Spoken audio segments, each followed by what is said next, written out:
Hello friends, welcome to suggestive education. Suggestive এডুকেশনে সকলকে স্বাগত জানাই। এনটিপিসি 2025-এ যে এক্সাম রয়েছে তার জন্য আমরা এনটিপিসিতে আসা প্রিভিয়াস ইয়ার কোশ্চিন যেগুলো রয়েছে সেগুলো আমরা প্র্যাকটিস করব এবং কোশ্চিনগুলো সম্পূর্ণটাই বাংলায় থাকবে। তো আমরা চ্যাপ্টার ওয়াইজ এবং টাইপ ওয়াইজ ধরে ধরে প্র্যাকটিস করব। ওকে, তো আজকের যেটা চ্যাপ্টার হচ্ছে নাম্বার সিস্টেম এবং টাইপ 1 আজকে করব, এবং টাইপ 1টা আমরা করব সেটা হচ্ছে বিভাজ্যতা। তো নাম্বার সিস্টেমের মধ্যে যে বিভাজ্যতা দিয়ে যে কোশ্চেনগুলো থাকে সেগুলো আমরা করব, ঠিক আছে।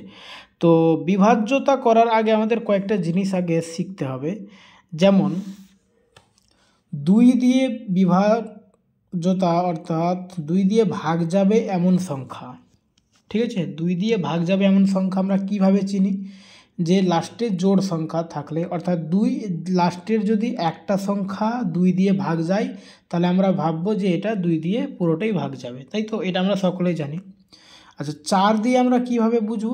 তো লাস্টের যদি দুটো সংখ্যা অর্থাৎ শেষের যে কোনো সংখ্যা দেওয়া থাকবে, যত বড়ই সংখ্যা থাকুক, তার শেষের যদি 2টি সংখ্যা 4 দিয়ে ভাগ যায়, 2টি সংখ্যা যদি 4 দিয়ে ভাগ যায় তাহলে ভাববো যে পুরো সংখ্যাটাই 4 দিয়ে ভাগ যাবে, ঠিক আছে। আর দিয়ে আমরা কিভাবে বুঝবো? আর দিয়ে বুঝবো যদি ওই সংখ্যাটা যত বড়ই সংখ্যা থাকুক তার শেষের 3টে সংখ্যা যদি আর দিয়ে ভাগ যায় তাহলে ওই পুরো সংখ্যাটাই আর দিয়ে ভাগ যাবে। ওকে, 2, 4, 8 একই রকম নিয়ম, তাই আমরা একসঙ্গে লিখলাম। তারপরে দেখব 3 দিয়ে। 3 দিয়ে ভাগ যাওয়া বলতে ওখানে যতটা সংখ্যা থাকবে, যেমন ধরো যে একটা 5 অঙ্কের, 6 অঙ্কের, 7 অঙ্কের, যত অঙ্কের সংখ্যা থাকুক সেই ওই সংখ্যাটার অঙ্কগুলোকে আমরা যোগ করব। মানে এখানে ধরো 5 অঙ্ক আছে, তো এখানে যা আছে এগুলোকে যোগ করব। আর যোগ করে নিলে ওই যোগফলটা যদি 3-এর গুণিতক হয়, মানে এই সবটা যোগ করে ওই যোগফলটা যদি 3 দিয়ে ভাগ যায় তাহলে ওই পুরো সংখ্যাটা 3 দিয়ে ভাগ যাবে, ঠিক। তারপরে হচ্ছে 9। 9 দ্বারা ভাগ মানে একই রকম নিয়ম, 3-এর মতোই নিয়ম। সবটা এখানে যা অঙ্কগুলো দেওয়া থাকবে ওই সংখ্যাটিকে পুরোটা মানে অঙ্কগুলোকে যোগ করব। যোগ করে যদি 9 দিয়ে ভাগ যায় তাহলে সংখ্যাটা 9 দিয়ে ভাগ যাবে। ওকে, আরেকটা যেটা 5 দিয়ে, সেটা 5 দিয়ে আমরা সবাই জানি যদি শেষে 0 অথবা 5 থাকে তাহলে 5 দিয়ে পুরো সংখ্যাটা ভাগ যাবে। আর একটা ইম্পর্টেন্ট যেটা বারবার পরীক্ষায় আসে 11 দিয়ে, ঠিক আছে। তো 11 দিয়ে মানে হচ্ছে ধরো যে এখানে যে সংখ্যাগুলো থাকবে, আমি এই সংখ্যাটা ধরো নিলাম, এখানে একটা সংখ্যা রয়েছে অপশানে, এটা বোঝানোর জন্য নিলাম যে 1, 8, 1, 9, 9, 8, ঠিক আছে, এই সংখ্যাটা নিলাম। এবারে এই সংখ্যাটির একটির পরপর সংখ্যাগুলোকে আমি যোগ করব, একটার পরপর, ঠিক আছে, একটার পরপর। তার মানে এখানে কী কী আসছে? 1 যোগ 1 যোগ 9, এই 3টা সংখ্যা আসছে, যেহেতু এখানে আর আসছে না কিছু। তারপরে এই সংখ্যাগুলোকে নিব, তারপরে যেগুলো বাকি আছে একটার পরপর 8, 9 আর 8, তো কত হবে? 8, 9, 17, 25। তাহলে এ পুরোটা আগেরটি যোগফল কত হচ্ছে? 9, 1, আচ্ছা 11 এটির যোগফল, আর এটি যোগ করলে হবে 25, ঠিক আছে। তো এই যে এই 25 আর 11 বেরোলো। তো যখন আমরা দেখব যে এই দুটো মানে পরপর সংখ্যাগুলি যোগ করে, ঠিক আছে, পরপর এখানকার সংখ্যাগুলি একটার পরপর যোগ করব, আর এখানে নিচে মানে নিচে দিয়ে অর্থাৎ বাকি সংখ্যাগুলো যোগ করব, ঠিক আছে। এবার এই দুটো যোগফলকে আমরা বিয়োগ করব আবার, যেমন 25 আর 11 বেরোলো, তো এটাকে বিয়োগ করব। বিয়োগ করে যদি এটার বিয়োগফলটা 0 অথবা 11 হয় তাহলে এই সংখ্যাটা 11 দিয়ে ভাগ যাবে, আর যদি না হয় তাহলে যাবে না। যেমন এটা 25 থেকে 11 বাদ দিলে কত হবে? এটা হবে 14, তার মানে এই সংখ্যাটা 11 দিয়ে ভাগ যাবে না, ঠিক আছে। চলো আমরা এবার প্র্যাকটিস করলে অনেকটাই পারবো আর কি। চলো প্রথম 1 নম্বর কোশ্চেন দেখো, নিচের কোন সংখ্যাটি 9 এবং 11 দ্বারা পুরোপুরি বিভাজ্য? তো প্রথমে আমাদের 9-এর নিয়মটা করতে হবে। 9-এর নিয়ম কি? 9-এর নিয়ম হচ্ছে যে সব সংখ্যাটিকে যোগ করব, যোগ করে ওই যোগফলটা যদি 9 দিয়ে ভাগ যায় তাহলে পুরো সংখ্যাটাই 9 দিয়ে ভাগ যাবে, এটা হচ্ছে নিয়ম। তো আমরা একটু শর্টকাটও ইউজ করতে পারবো। শর্টকাট কি দেখো, আচ্ছা ধরো শর্টকাট হচ্ছে, আমি এটাকে বড় করে নিই। শর্টকাট হচ্ছে যে এখানে আমরা দুটো মানে যোগ করে করে দেখব, 9 পেলে হয়ে গেলেই কেটে দেবো, ঠিক আছে। এইরকম দেখো যে এখানে 2 7 7 2 1 8 আছে কি না, তো আমরা এটাকে এইভাবে করব, 8 আর 1 9, তো এর যোগফল হয়ে যাচ্ছে 8 আর 1 9, কেটে দিলাম। 7 আর 2 হচ্ছে 9, 7 আর 2 হচ্ছে 9, এভাবে কেটে দেবো। 3-এর নিয়মে এভাবে করবো, তাহলে আমাদের তাড়াতাড়ি হবে, ঠিক আছে। তার মানে অপশান এ 9 দ্বারা ভাগ যাচ্ছে, ঠিক আছে। এবার 11 দিয়ে যাচ্ছে কি না আমাদের এটা দেখতে হবে। তো এটা একটার পর পর যোগ করব, 2 আর 7 9 আর 1 10, আর এটা 7 2 9 আর 8 হচ্ছে 17, 17 থেকে 10 বাদ দিলে 7 হবে। তার মানে এটা হবে না, কারণ এটা 9 দিয়ে ভাগ যাচ্ছে কিন্তু 11 দিয়ে যাচ্ছে না। চলো বি নম্বরটা দেখো। বি নম্বরে হচ্ছে 8 আর 1 9, আর এটা তো 9 নিজেই থাকছে, তার মানে কেটে যাচ্ছে, অর্থাৎ এই বি নম্বরের সংখ্যাটা এখানে 10,098 যেটা রয়েছে এটা 9 দ্বারা ভাগ যাচ্ছে। এবার 11 দিয়ে যাচ্ছে কিনা এটা আমাদের দেখতে হবে, ঠিক আছে। তো 11 দিয়ে মানে একটার পরপর যোগ করো, একটার পরপর যোগ করলে হবে 1 0 8 মানে 9, আর এটি যোগ করলে হচ্ছে 9, তার মানে 9 থেকে 9 বাদ দিলে 0, অর্থাৎ এটা 9 দিয়ে বিভাজ্য যাচ্ছে এবং 11 দিয়ে ভাগ যাচ্ছে। অপশন বি হবে অ্যান্সার, বাকিগুলো তোমরা দেখে নেবে, যাবে না। ওকে, তারপরে দেখো নিচের কোন সংখ্যাটি 9 দ্বারা বিভাজ্য নয়, 9 দ্বারা বিভাজ্য নয় বলেছে। তার মানে আমরা দেখব যোগ করে বা কাটা কেটে কেটে, যেভাবে কাটাটা বললাম। আচ্ছা দেখো, এটা 9 তো এমনিতে কেটে গেল, 4 আর 4 8 আর 1 9, তার মানে এখানে পুরো যোগফলটি 9 হবে, ঠিক আছে। আচ্ছা কাটাটা যদি না বুঝতে পারো তো যেভাবে বললাম যে এটি যোগ করে নাও, 9 1 10 আর 4 4 18, 18 তো 9 দিয়ে ভাগ যাবে, তো হবে। আচ্ছা এটা 7 আর 2 9, কেটে যাচ্ছে। 7 আর 3 10 আর 8 18, মানে 9-এর গুণিতক 18, তার মানে এটাও 9 দ্বারা বিভাজ্য হচ্ছে। 5 3 8, 2 10, 10 আর 5 15 আর 3 18, এটা পুরোটাই 18 হচ্ছে যোগফল, তার মানে 9 দ্বারা বিভাজ্য। এটা হচ্ছে 9 কেটে গেল, 4 আর 5 কাটলো, 3 বাকি থাকছে, তার মানে এইটির যোগফল 9 হবে না, অর্থাৎ মানে 9-এর গুণিতক হবে না, অর্থাৎ 9 দ্বারা বিভাজ্য নয়, অপশন ডি। ওকে,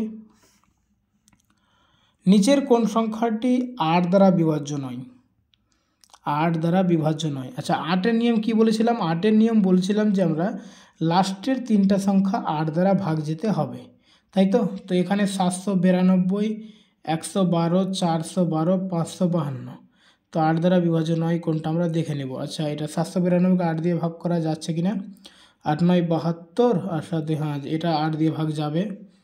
112কে হচ্ছে 8 দিয়ে হবে কিনা, 8 1 8 আর 4 32, এটাও হয়ে যাবে। 412কে যদি আমরা 8 দিয়ে ভাগ করি তাহলে 5 8 40 আর 12, এটা হবে না, অপশান সি হবে অ্যান্সার। তাহলে ডিটাও দেখে নিই, 552কে 8 দিয়ে ভাগ যাচ্ছে কিনা, 6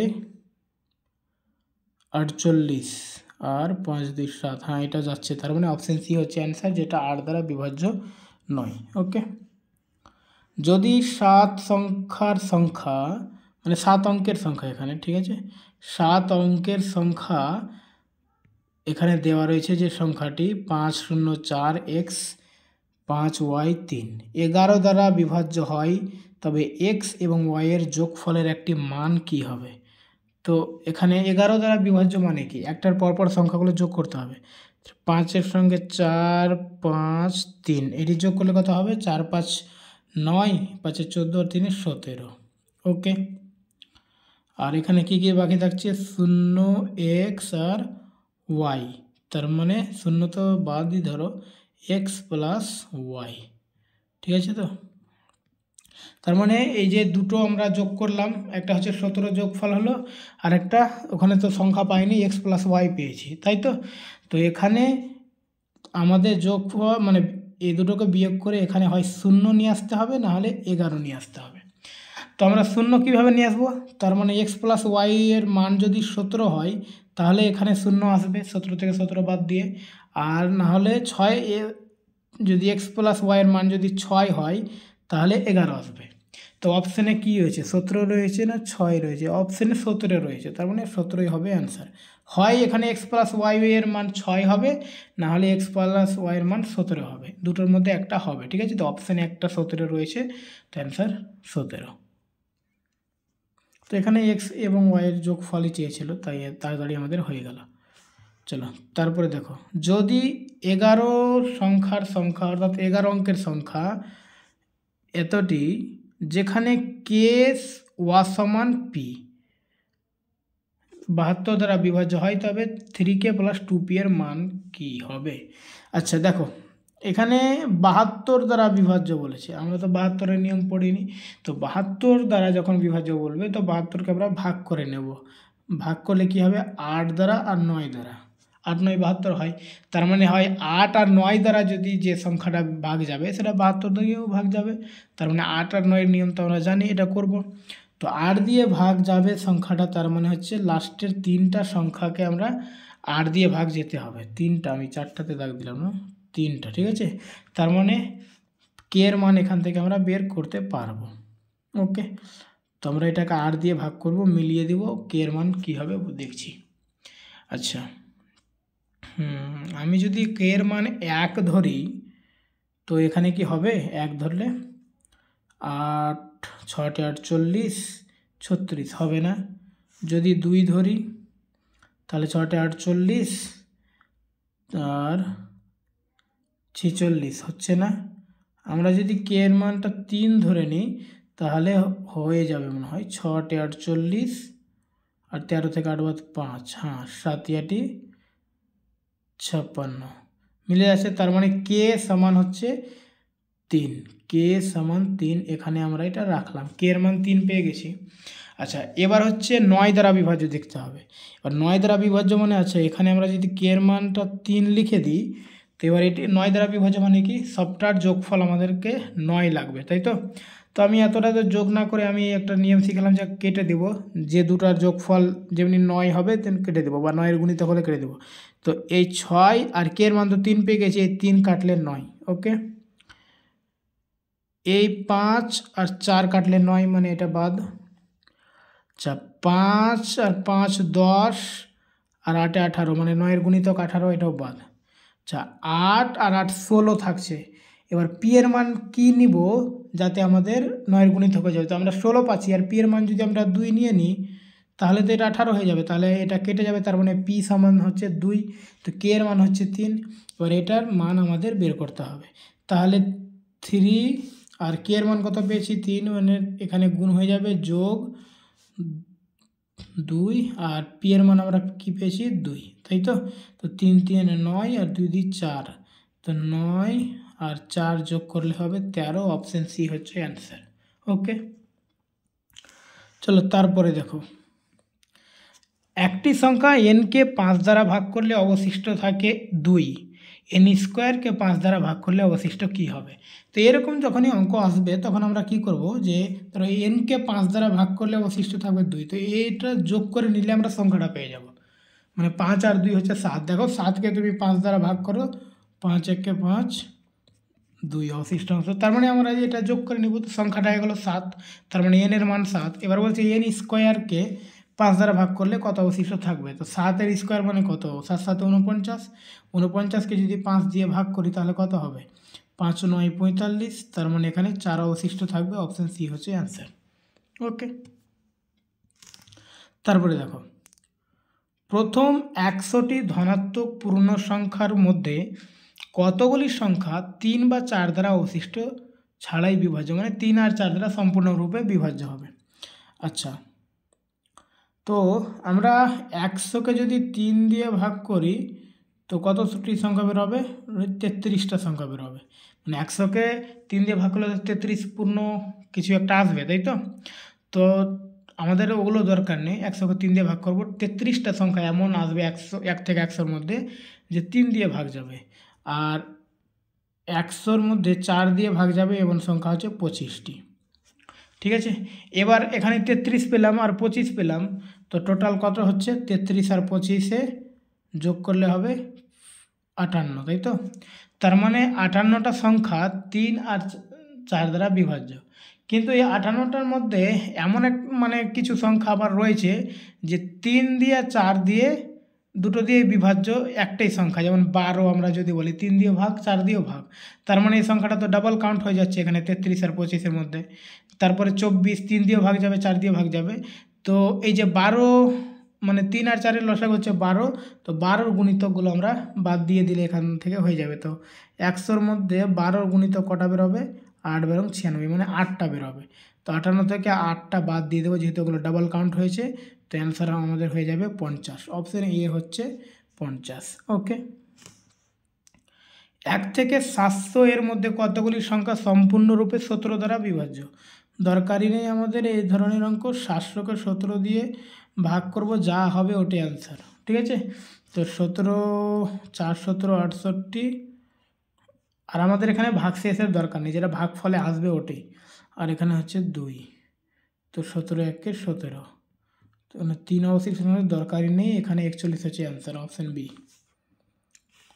তারপরে দেখো 120-র মোট বেজোড় এবং জোড় বিভাজকের সংখ্যা যথাক্রমে কত? বিভাজক মানে গুণনীয়ক। ঠিক আছে, তো 120 মানে কতগুলো সংখ্যা দ্বারা বিভাজ্য এটা বের করতে হবে, তার মধ্যে জোড় কটা বিজোড় কটা দেখবো। ঠিক আছে, আচ্ছা 120কে তো 1 দিয়ে ভাগ করা যাবেই, এটা তো মানে কোন বলার জিনিস নয়। 2 দিয়েও 120 ভাগ যায়, তার মানে 2 হচ্ছে বিভাজক। 3 দিয়েও 120কে ভাগ যাবে, 4 দিয়েও যাবে, 5 দিয়েও যাবে, 6 দিয়ে যাবে, 7 দিয়ে যাবে না, 8 15 120 যাবে, 9 দিয়ে যাবে না, 10 12 10 120, তারপরে 11 দিয়ে যাবে না, 12 চলে আসছে। আচ্ছা, আবার উল্টা দিকে গেলে কিন্তু বোঝা যাবে তাড়াতাড়ি। ঠিক আছে, 12 10 যেমন 120, 8 15 120, তারপরে 6 দিয়ে করলে 6 দিয়ে করি তো 6 20, 6 20-তে 120, 5 দিয়ে করলে 5 24 120, 4 30-এ, আর 3 40-এ, 60 2-এ 120-কে 120। তার মানে এই সংখ্যাগুলো টোটাল কটা হচ্ছে? 1 2 3 4 5 6 7 8 9 10 11 12 13 14 15 16, টোটাল 16টা সংখ্যা হচ্ছে 120-র গুণনীয়ক। এবার আমাদের বেজোড় এবং জোড় বের করতে হবে। ঠিক আছে, তো বেজোড় কটা হচ্ছে? আচ্ছা, এখানে দেখো মনে রাখবে, প্রথমে বেজোড় বলেছে, তো আমরা বেজোড়গুলো বের করব। 1 2 3 4 আর নেই, তাই তো 4, আর বাকিগুলো জোড়গুলো 1 2 3 4 5 6 7 8 9 10 11 12, 4 12, অপশন সি হবে অ্যান্সার। এটা এই কারণে দেখতে বললাম, দেখো 4 12 দুটো অপশানই রয়েছে, একটাতে 12 4, একটাতে 4 12। তো আগে যেহেতু বেজোড় বলেছে, তো আমি আগে বেজোড়টা নিলাম, তাই এখানে অ্যান্সারটা আমরা ঠিক করব। নাহলে সব কিছু ঠিক করব, 4 12 বের হবে, কিন্তু 12 আর 4কে অপশন এটাকে ঠিক করে দিলে বাদ সব। চলো তারপরে অঙ্ক দেখো, নিচের কোনটি 13 দ্বারা বিভাজ্য সর্বোচ্চ 3 অঙ্কের সংখ্যা? আচ্ছা, সর্বোচ্চ 3 অঙ্কের সংখ্যা যেটা 13 দ্বারা বিভাজ্য, তো আমরা এক কাজ করতে পারি যে অপশানগুলোকে 13 দিয়ে ভাগ করে নিতে পারি, বা এখানে যে সর্বোচ্চ 3 অঙ্কের সংখ্যা বলেছে, সর্বোচ্চ 3 অঙ্কের সংখ্যা কত? 999, এটাকে 13 দিয়ে ভাগ করে দেখে নিতে পারি যে কোনটা হতে পারে। ঠিক আছে, 13 দিয়ে যদি আমরা ভাগ করি, তো 7 13 91, 9 থেকে 8 ওখানে 1 5 8 89, তো 6 13 78, তাই তো 78। তার মানে এখানে 9 থেকে 8 বাদ 1, 8 থেকে 7 বাদ 1, অর্থাৎ এখানে 11-র সঙ্গে আরও যদি আমরা 2 যোগ করি, আচ্ছা সবচেয়ে কি বলছে, সর্বোচ্চ 3 অঙ্কের সংখ্যা যেটা 13 দ্বারা বিভাজ্য। তাহলে আমরা 999 থেকে 11টা বাদ দিয়ে দিব, 9 থেকে 8 বাদ 1, 9 থেকে 8 বাদ 1, আর 988, মানে 11 তো অবশিষ্টাংশ থেকে 11টা বাদ দিয়ে দিই, তাহলে 988 এই সংখ্যাটা পুরোটাই কিন্তু 13 দিয়ে ভাগ যাবে, তো অপশান সি হবে অ্যান্সার। ওকে, তো আজকে এই পর্যন্ত, এরপরে আমরা টাইপ 2 নিয়ে আসবো। Thank you.